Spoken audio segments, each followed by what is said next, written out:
Hello പ്രിയമുള്ളവരെ, എല്ലാവർക്കും സുഖമെന്ന് കരുതുന്നു.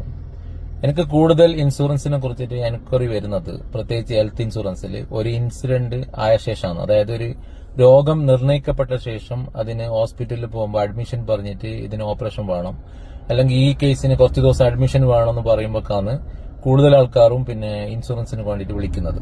അപ്പൊ നിങ്ങളൊരു കാര്യം ശ്രദ്ധിക്കുക, ഒരു രോഗം നിർണയിക്കപ്പെട്ട ശേഷം അല്ലെങ്കിൽ ഒരു ആക്സിഡന്റ് സംഭവിച്ച ശേഷം നിങ്ങൾ ഇൻഷുറൻസ് എടുക്കാൻ ശ്രമിക്കുകയാണെങ്കിൽ അത് ഞങ്ങൾക്ക് ഒരിക്കലും തരാൻ പറ്റില്ല.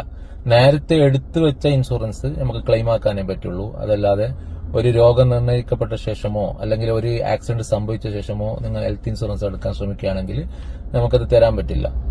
അപ്പോ നേരത്തെ എടുത്തു വെച്ചാൽ നിങ്ങൾക്കത് ഒരുപാട് ഉപകാരപ്രദമാണ്. ഇപ്പോ ഒരുപാട് കമ്പനീന്റെ ഇൻഷുറൻസ് വരുന്നുണ്ട്. അപ്പൊ നമ്മൾ കൂടുതൽ ചെയ്യുന്ന സ്റ്റാർ ഹെൽത്തിന്റെയാണ്, അതല്ലാണ്ട് ന്യൂ ഇന്ത്യന്റെ ഇൻഷുറൻസും കൂടിയുണ്ട്. ന്യൂ ഇന്ത്യൻ ഇൻഷുറൻസ് മെഡിയ സിസ്റ്റം എന്ന കമ്പനിയാണ് അസെറ്റ് ചെയ്യുന്നത്. അപ്പോ അത് താരതമ്യം ചെയ്തിട്ട് നിങ്ങൾക്ക് എടുക്കാവുന്നതാണ്.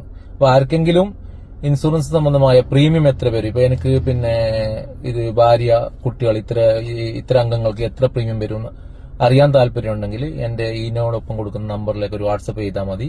നിങ്ങളെ ഏജും, നിങ്ങളെ ഭാര്യന്റെ ഏജും കുട്ടികളുടെ ഏജും അയച്ചു തന്നാൽ എത്ര പ്രീമിയം വരും എന്നുള്ളത് നമുക്ക് കൃത്യമായിട്ട് പറഞ്ഞുതരും. Okay, thank you.